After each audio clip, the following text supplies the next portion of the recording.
ينفعنا وزدنا علما وبارك لنا في علمنا وارزقنا الإخلاص في القول والعمل كاملا وعلما نافعا لا ينسى وتوفيقا دائما وصحة ويقينا وعافية آمين يا رب العالمين.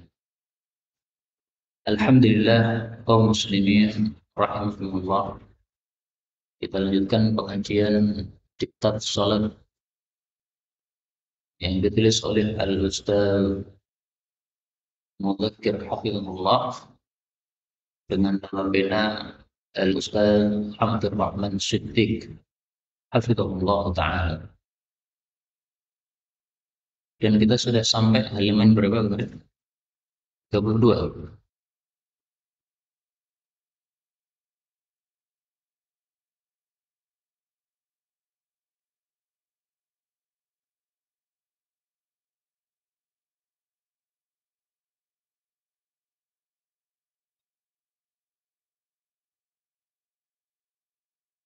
Berapa? 16.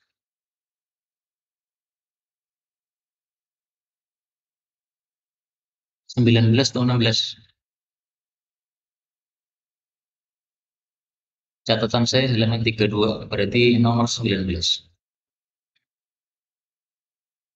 Baik, kita lanjutkan nomor 19, bacaan tahiyat atau tasyahud. Ini pada halaman 32. Qala Abdullah, kunna idza shallaina khalfan Nabi sallallahu alaihi wasallam. Kami dulu kalau salat di belakang Nabi Muhammad sallallahu alaihi wasallam. Qulna, kami mengatakan assalamu ala Jibril wa Mikail, assalamu ala fulanin wa fulan.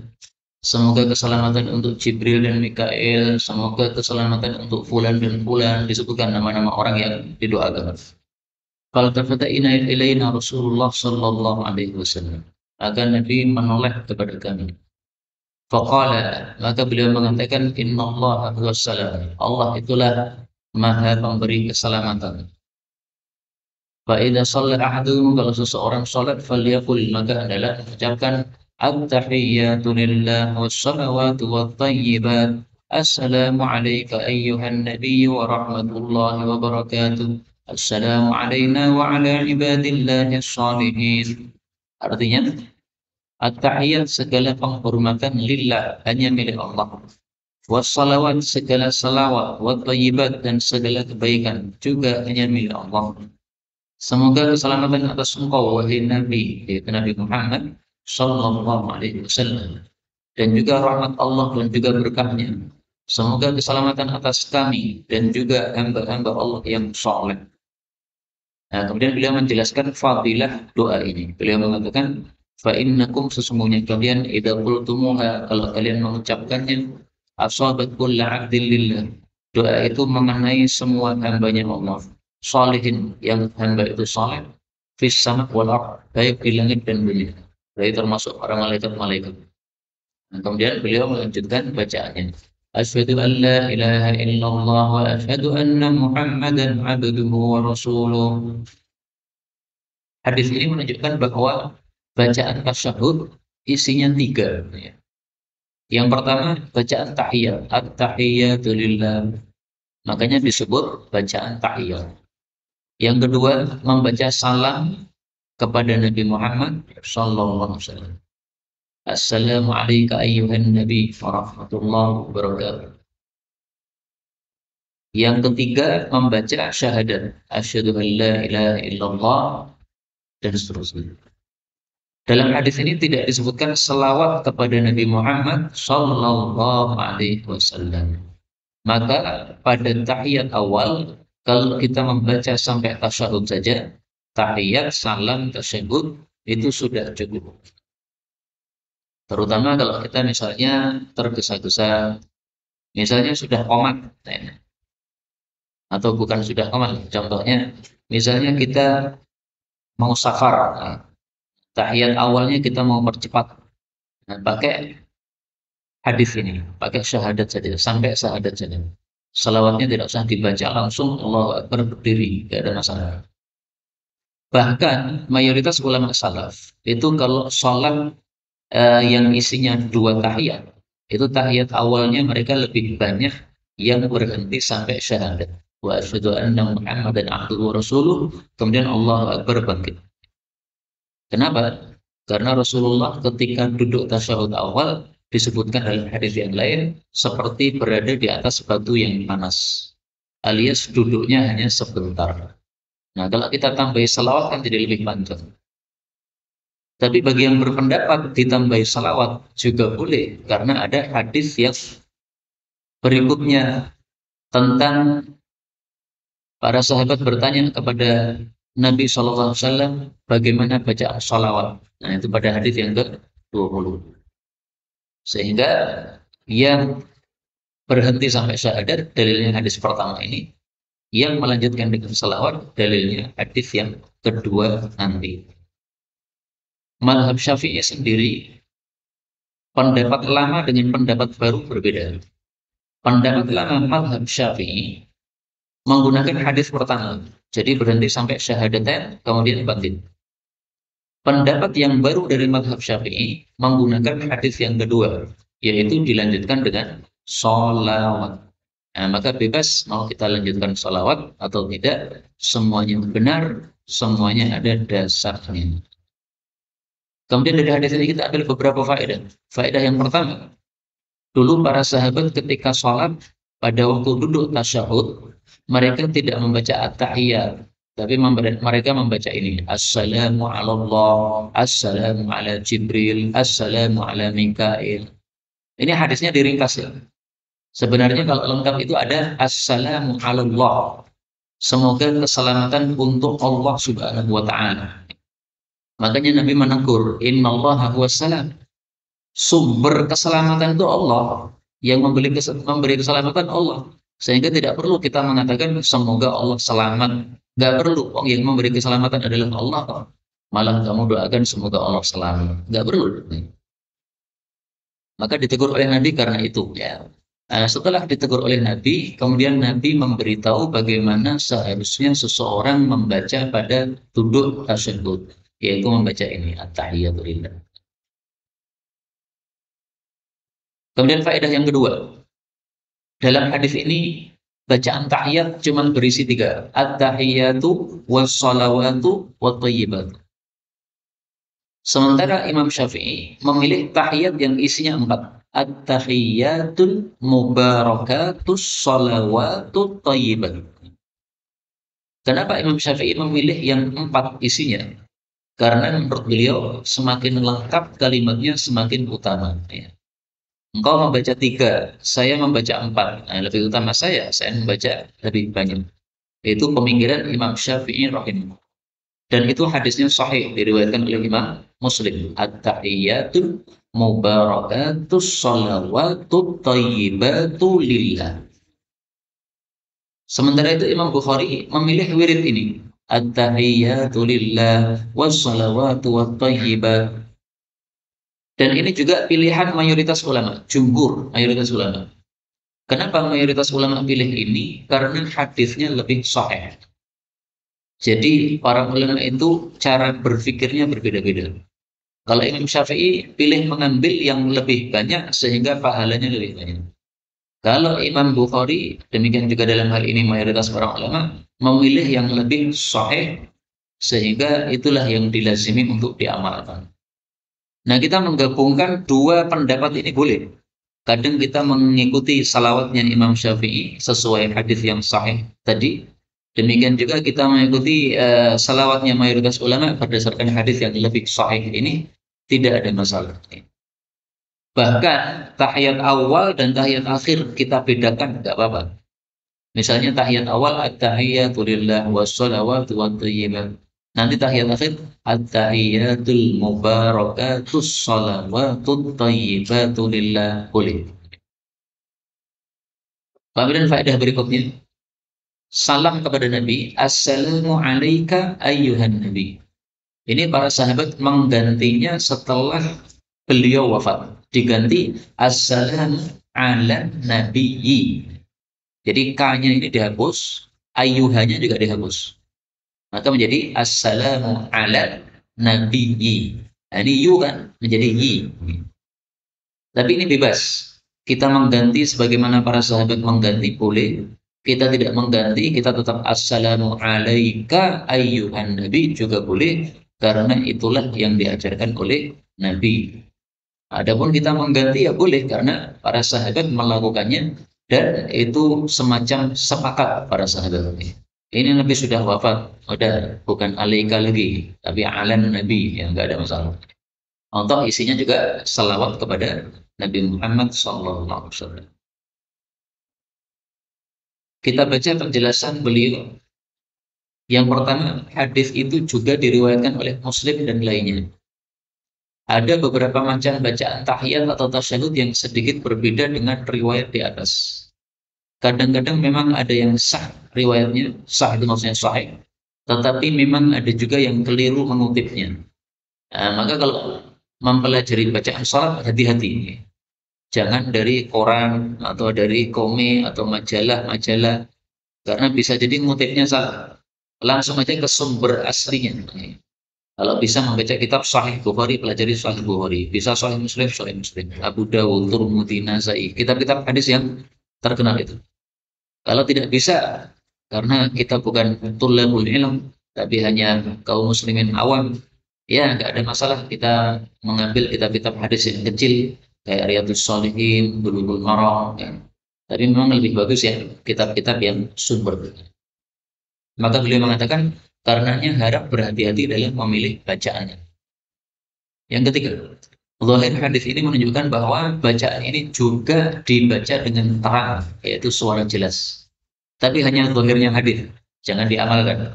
Kenapa? Karena dalam hadis yang sahih riwayat Abu Dawud kita temukan minas sunnah ikhfa'ut tasyahud, termasuk sunnah Nabi tasyahud itu dibaca dengan ikhfa, yaitu tanpa suara. Jadi mulut kita cuma bergerak saja. Itu tidak usah bersuara at-tahiyatu lillah, tidak usah begitu. Kecuali untuk pengajaran TPA dikumpulkan sholat berjamaah dengan suara keras, ya itu tidak masalah untuk pengajaran saja ya. Tapi untuk praktek sehari-hari, maka sholat kita tasyahudnya tidak dikeraskan berjamaah. Seandainya dikeraskan gimana? Ya sahnya sah, tapi tidak sesuai sunnah. Karena sunnahnya adalah tasyahud di ikhfa, yaitu disamarkan bacaannya tidak dikeraskan. Baik, nomor 20, bacaan sholawat. An Ka'bi ibni Ujrah. Ini salah ya. Maksudnya Ka'bi ibni. Qala Ka'ab mengatakan, ala uhdi, maukah saya beri hadiah laka kepada engkau hadiah kan satu hadiah. Maksudnya di sini hadiah ilmu agama. Jadi dia ketemu temannya kemudian bertanya, mau nggak saya kasih hadiah? Maka temannya mengatakan dia, saya mau. Ya. Hadiahnya apa? Nah, dia mengatakan, anan Nabiya, bahwasanya Nabi Shallallahu Alaihi Wasallam kharaja alaina, keluar kepada kami. Fakulna, lalu kami mengatakan, ya Rasulullah, wahai Rasulullah, qad alimna, sungguh kami telah mengetahui kaifa nusallim alaih, bagaimana kami membaca salah kepada engkau. Kenapa sudah tahu? Karena sudah diajari tadi. Kaifa kaifa nusalli alaih, maka bagaimana kami membaca salawat kepada engkau. Qala, beliau mengatakan faqulu, ucapkanlah Allahumma salli ala Muhammad wa ala ali Muhammad kama sallaita ala ali Ibrahim innaka Hamidum Majid. Allahumma barik ala Muhammad wa ala ali Muhammad kama barakta ala ali Ibrahim innaka Hamidum Majid. Hadis ini menunjukkan bahwa di dalam tasyahud ada bacaan sholawat. Hanya saja tadi ya diperselisihkan apakah dibaca sholawat ini pada tasyahud akhir saja ataukah juga dibaca pada tasyahud awal. Tapi dua-duanya sama. Menurut saya lebih baik tasyahud awal membaca. Kenapa? Karena lebih banyak bacaannya, lebih besar pahalanya. Bisa seandainya tidak dibaca salawat ini pada tasyahud awal, tidak apa-apa karena mayoritas para ulama salaf pun juga seperti itu. Ada di sini para sahabat bertanya, bagaimana kami baca salawat kepada engkau? Ini sumber pertanyaannya apa ini? Ini sumbernya adalah perintah Allah dalam Al-Quran. pada surat apa? Al-Ahzab. Allah mengatakan pada surat Al-Ahzab, ya ayyuhalladzina amanu sallu alaihi wa sallimu taslima. Surat Al-Ahzab ayat 56. Sesungguhnya Allah dan para malaikatnya berselawat kepada Nabi Muhammad sallallahu alaihi wasallam. Wahai orang-orang yang beriman, salawatlah kepada beliau dan salamlah dengan sebenar-benar salam. Nah, di sini Allah perintahkan selawat dan salam digabungkan. Makanya pada saat tahiyat kan ada salamnya. Nah, maka mereka menambahkan selawat setelah Allah Subhanahu wa taala memerintahkan untuk menggabungkan selawat dan salam ini. Shallu alaihi wa sallimu taslima. Nah, jadi pertanyaan itu muncul setelah turunnya ayat ini. Ya Rasulullah, ini ada perintah surat Al-Ahzab ayat 56 kita disuruh selawat. Selawatnya caranya gimana? Kalau salam engkau sudah mengajari. Nah, sekarang selawatnya gimana? Selawat yang diajarkan ini adalah selawat yang paling sahih hadisnya. Karena itu selawat yang paling utama menurut para ulama adalah selawat ini. Selawat ini disebut sebagai selawat Ibrahimiyah. Karena di dalamnya ada kama shallaita ala ali Ibrahim. Ali Ibrahim.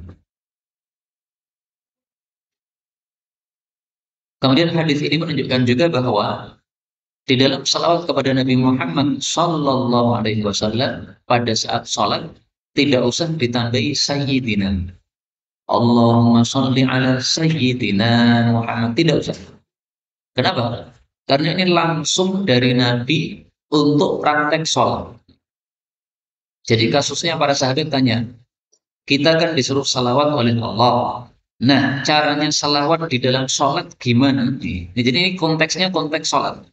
Kita mau baca salawat di dalam sholat. Gimana ya Rasulullah? Maka Rasulullah mengatakan, Allahumma sholli ala Muhammad. Sementara beliau mengatakan dalam hadis yang lain, yang dulu pernah kita pelajari di awal buku ini, bahwa kita disuruh sholat persis seperti Nabi sholat. Nah, ketika Nabi sholatnya membaca ala Muhammad, tidak pakai Sayyidina, maka kita tidak usah menambahkan Sayyidina. Karena itu ringkasnya, sholawat dibagi dua. Ya. Sholawat di dalam sholat dan sholawat di luar sholat. Untuk di dalam sholat tidak usah ditambahkan Sayyidina. Kenapa? Nabi mengajarkan seperti itu dan menyuruh kita sholat persis beliau. Untuk di luar sholat silakan ditambahkan Sayyidina, nggak apa-apa. Misalnya antum pagi hari duduk sambil ngopi, selawat, nyeruput satu kali, alhamdulillah, sambil menunggu kopinya. Karena masih panas selawat Allahumma sholli ala sayyidina Muhammad, silakan. Karena pagi hari itu kita disunahkan selawat 10 kali, Pak. Selawat berapa? 10 kali. Mari kita lihat hadisnya. Man shalla alayya, barang siapa yang selawat kepada saya, hina yusbihu ashrah, ketika pagi hari 10 kali, wa hina yumsi ashrah, ketika sore hari juga selawat 10 kali, adrakathu syafa'ati yaumil qiyamah, maka dia pasti mendapatkan syafaat saya kelak pada hari kiamat. Hadis riwayat Tabarani, derajatnya hasan. Ini kita amalkan nih. Setiap hari berarti salawatnya berapa? 20 kali. Pagi 10, sore 10, supaya nanti kita di akhirat mendapat syafaat dari Nabi sehingga masuk surga tanpa hisab, tanpa adab. Amin ya rabbal alamin. Kemudian dari hadis ini kita ambil pelajaran juga bahwa selawat itu bagusnya ditutup dengan pujian kepada Allah. Innaka hamidun majid. Ini pujian. Maka doa itu boleh kita memulai dengan pujian dulu, baru doa. Boleh juga doa dulu, baru kemudian memuji Allah Subhanahu wa ta'ala. Kalau selawat yang diajarkan Nabi ini, doa dulu. Allahumma sholli, itu kan doa. Baru kemudian ditutup, innaka hamidun majid, ini pujian. Kalau dalam surat Al-Fatihah, puji dulu. Alhamdulillahirabbil alamin, arrahmanir rahim, maliki yaumiddin. Ini semuanya pujian. Nah, setelah itu baru kita berdoa, ihdinas siratal mustaqim, begitu. Kemudian faedah yang terakhir, Ini faedah sangat penting karena banyak orang salah paham mungkin karena sedikitnya ilmu. Ya. Bahwasanya selawat kepada Nabi itu paling lengkap ditambahkan wa ala ali Muhammad. Dan ini selawat ajaran Nabi. Karena saya mendengar seorang penceramah mengatakan siapa yang selawatnya ditambahi wa ala ali Muhammad itu tanda-tanda orang Syiah. Itu salah. Kalau perkataan itu diterima mentah-mentah, berarti Nabi Muhammad ini orang Syiah. Karena Nabi Muhammad mengajarkan Allahumma sholli ala Muhammad wa ala ali Muhammad. Itu perkataan ngawur yang gara-gara kurang ilmu. Saya yakin orang yang ngomong seperti itu belum pernah mempelajari kitab Sahih Bukhari sampai kapan. Karena hadis ini diriwayatkan oleh Imam Bukhari. Maka sekali lagi, salawat ditambahi ala ali Muhammad, ini bukan tanda-tanda orang Syiah, bukan. Ini justru salawat yang diajarkan oleh baginda Rasulullah Sallallahu Alaihi Wasallam. Nah, kalau orang Syiah kayak apa? Orang Syiah, mereka tidak mau salawat untuk sahabat. Jadi mereka disuruh ngomong Allahumma sholli ala Muhammad wa ala ashabihi. Gak mau mereka. Maunya apa? Maunya ala ali Muhammad. Bisa dipahami? Jadi mereka nggak mau salawat untuk sahabat. Kenapa? Karena sebagian kelompok Syiah itu ada yang mengkafirkan para sahabat-sahabat Nabi Sallallahu Alaihi Wasallam. Tidak semua, tapi sebagian. Karena firqah Syiah itu bermacam-macam. Nah, yang hulu atau yang berlebih-lebihan itu mengkafirkan para sahabat Nabi Sallallahu Alaihi Wasallam. Termasuk yang sering menggunakan ala ali Muhammad di dalam kitab-kitab yang ditulisnya itu adalah Syekh Albani rahimahullah.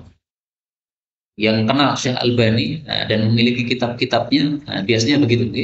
Kalau dia menulis nama Nabi Muhammad disertai sallallahu alaihi wa alihi wasallam. Mudah-mudahan Allah berikan salawat kepada Nabi dan keluarga beliau dan memberikan salam. Dan kata-kata Ali ini bisa dua makna. Bisa bermakna keluarga, berarti maknanya sempit, hanya keluarga Nabi. Bisa bermakna Ali itu adalah pengikut, berarti maknanya lebih longgar. Dan saya kalau membaca salawat dengan kata-kata Ali, saya niatkan dalam hati bukan untuk keluarga Nabi saja, tapi untuk seluruh apa? Pengikut Nabi Muhammad SAW. Sehingga ketika saya mengatakan Allahumma sholli ala Muhammad wa ala ali Muhammad, ini masuk di dalamnya sahabat Nabi, para tabi'in, para tabi'un tabi'in, seluruh kaum muslimin yang merupakan pengikut-pengikut Nabi Muhammad sallallahu alaihi wasallam. Sehingga dengan satu kali ucapan kita sudah mendoakan banyak orang. Dan saya meyakini wallahu a'lam ini pahalanya lebih besar. Kenapa? Karena kita mendoakan satu orang, tentu saja pahalanya lebih kecil daripada mendoakan 10 orang. Lah, apalagi yang kita doakan semua pengikut Nabi Muhammad SAW. Jumlahnya para sahabat berapa? Katanya 124.000. Wallahu a'lam. Nah, seandainya betul, berarti kita sudah mendoakan 124.000 para sahabat plus tabi'in, plus tabi'in tabi'in, plus generasi-generasi seterusnya sampai hari kiamat nanti semua pengikut Nabi sudah pernah di sini. Tapi kalau kita hanya mendoakan para sahabat, ya sudah. Berarti kita hanya mendoakan sekelompok saja, para sahabat saja, para tabi'in-tabi'innya tidak kena.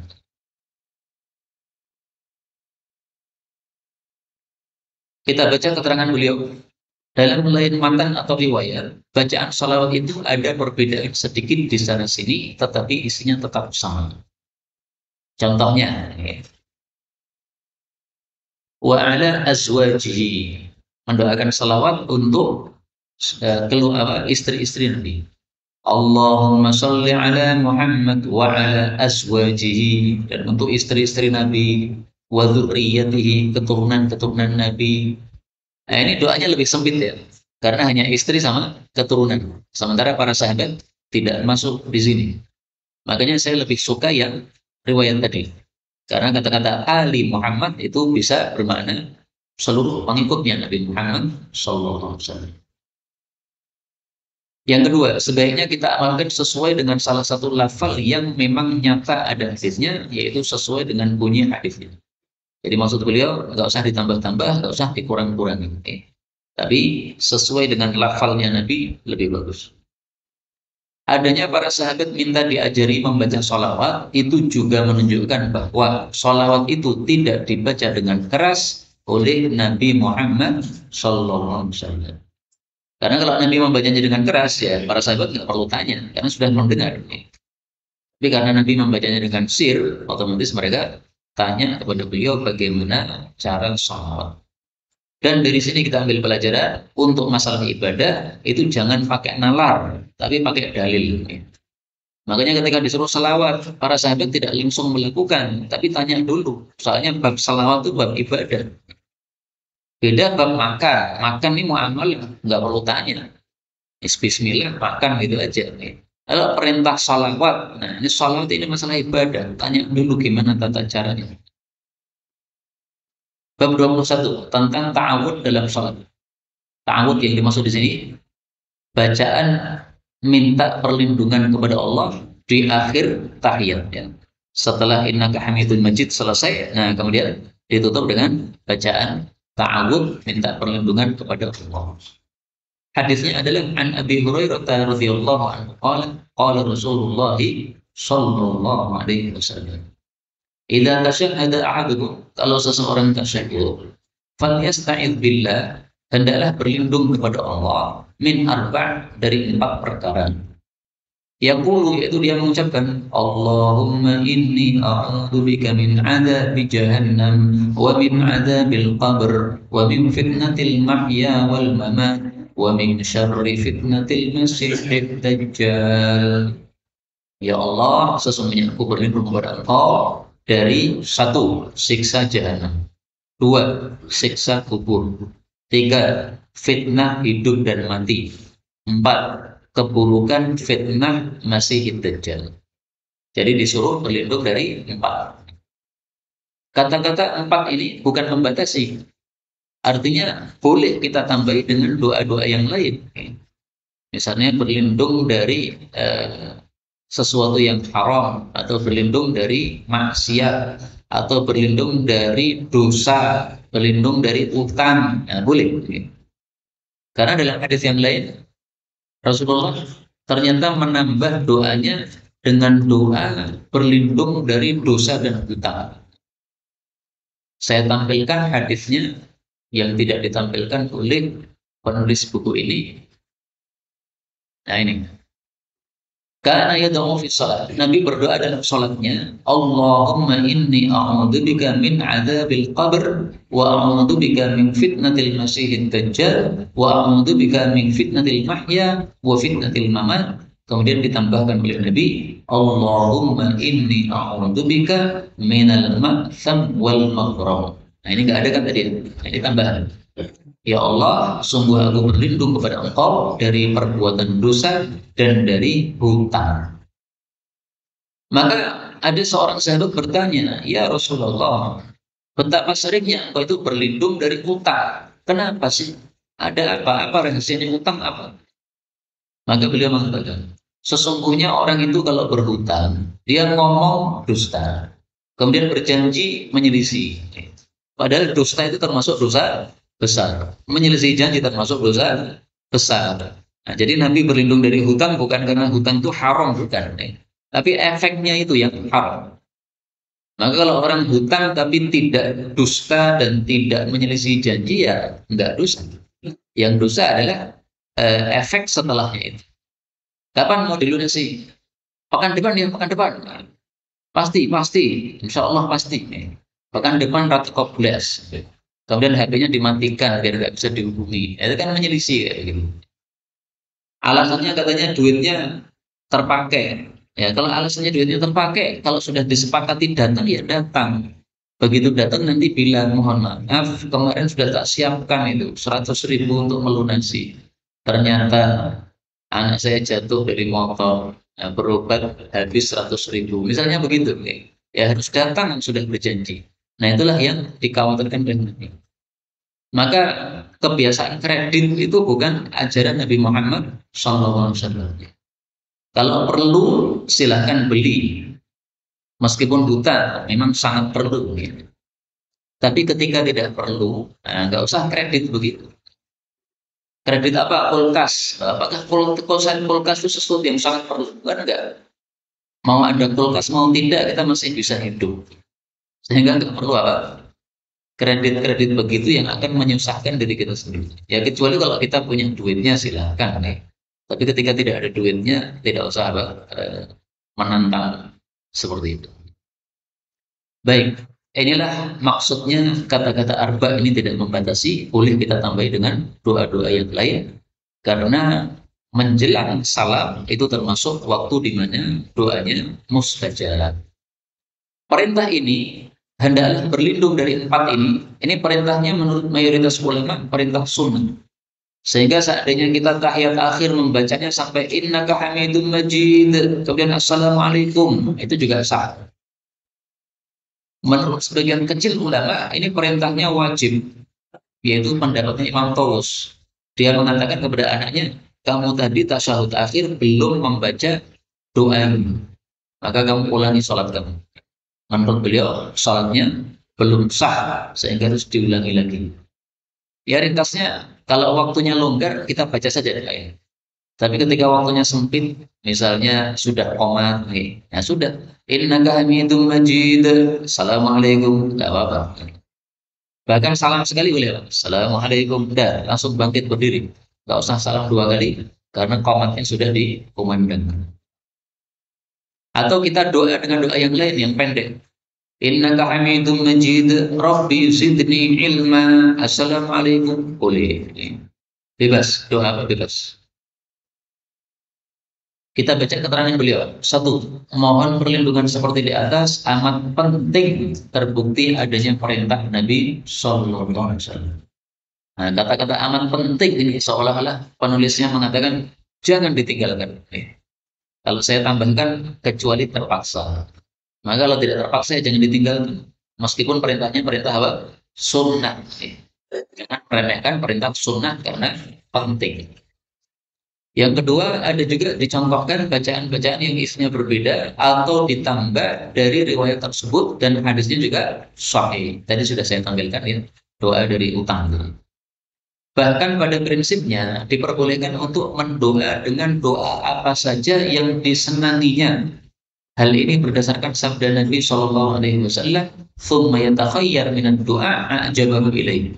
Kemudian dia boleh memilih doa apa saja yang dia sukai. Ada orang suka doa Rabbi zidni ilma, wahai Rabbku tambahkan untuk saya ilmu. Nah, dia tambahkan pun. Ada yang suka doa sapu jagat ditambahkan Rabbana atina fid dunya hasanah wa fil akhirati hasanah wa qina adzabannar. Ada yang suka doa akhlak yang baik. Allahumma kama hassanta khalqi fa hassin khuluqi. Ada yang pengen nambah istri. Nah, maka doanya, ya Allah tambah istri. Oh, nggak boleh Pak. Bahasa Indonesia orang lain. Ya, harus bahasa Arab. Nah, meskipun saya jujur, sebagian ulama berpendapat di dalam sholat boleh doa bahasa Indonesia. Tapi pendapat yang saya ikuti, pendapat guru saya, Syekh Walid Hafadhullah, tidak boleh dengan bahasa selain bahasa Arab. Maka untuk doa yang bahasa Indonesia itu dibaca setelah sholat saja. Empat, menurut riwayat lain ternyata bahwa ta'awud hanya dilakukan pada tahiyat akhir. Idza faragha ahadukum minat tasyahhudil akhir. Ketika seseorang selesai dari tasyahud akhir, hendaklah membaca doa perlindungan tadi. Untuk tidak menyalahi riwayat ini, maka dalam tahiyat awal, bacaan berhenti sesudah membaca sholawat atas Nabi saja. Sedang ta'awud ini dibaca hanya pada tahiyat akhir saja. Ini usulan dari penulis kitab ini Al-Ustaz Abdurrahman Siddiq hafizahullah ta'ala. Inilah yang dapat kita pelajari pada pertemuan kali ini sampai halaman 35. Insya Allah kita lanjutkan halaman 36 pada waktu yang akan datang. Benarnya dari Allah. Kalaupun ada salahnya, fa astaghfirullahaladzim wa lakum walhamdulillahi rabbil alamin. Kalau ada pembahasan dipersilakan. Monggo.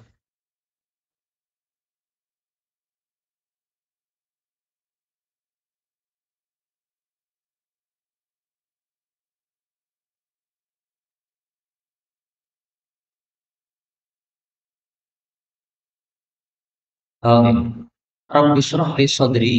Ini doa yang sangat cocok untuk kita baca. Meskipun doa ini sebenarnya yang membaca dulu adalah Nabi Musa alaihissalatu wassalam. Bisa dilihat pada surat Thaha ayat 25. Nabi Musa disuruh, "Hei Musa, kamu pergi kepada Fir'aun sana. Dia melampaui batas, kamu dakwai."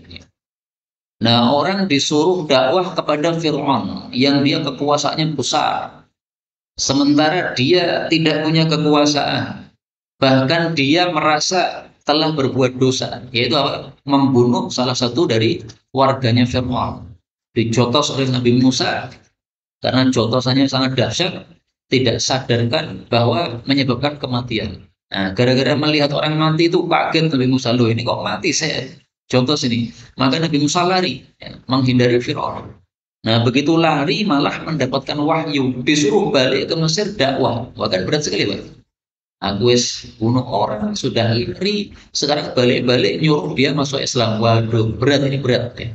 Makanya beliau mengatakan Rabbi shrah li sadri, ya Allah longgarkanlah dada saya. Kenapa? Karena kalau dadanya longgar, melakukan sesuatu apapun meskipun berat jadi enak. Tapi kalau dadanya tidak longgar, wah udah pusing sendiri kan. Melewati jalan gerunjal. Kalau artinya longgar enak kan, wah enak, mental-mental. Kalau artinya nggak longgar, wah muring-muring nih. Pusing gawe dalan di Solo, apa pejan berarti serang genah belas, ya malah muring-muring begitu nih. Wa yassir li amri, dan mudahkan urusan-urusan saya. Wahlul 'uqdatam min lisani, dan lepaskanlah kesulitan ngomong saya. Yafqahu qauli, supaya mereka paham ucapan saya.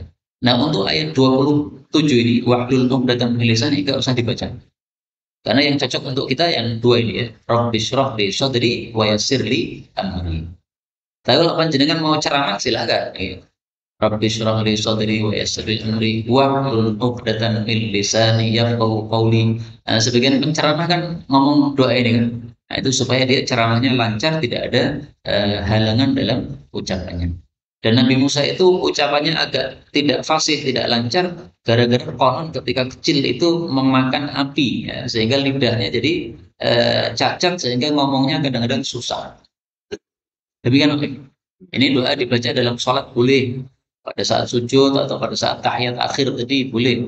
Kalau anak-anak saya biasanya disuruh membaca doa ini sebelum berangkat sekolah oleh ibunya, ya, dibaca ini Rabbi shrah li sadri wa yassir li amri, supaya sekolahnya itu dilancarkan oleh Allah, dimudahkan oleh Allah Subhanahu wa taala.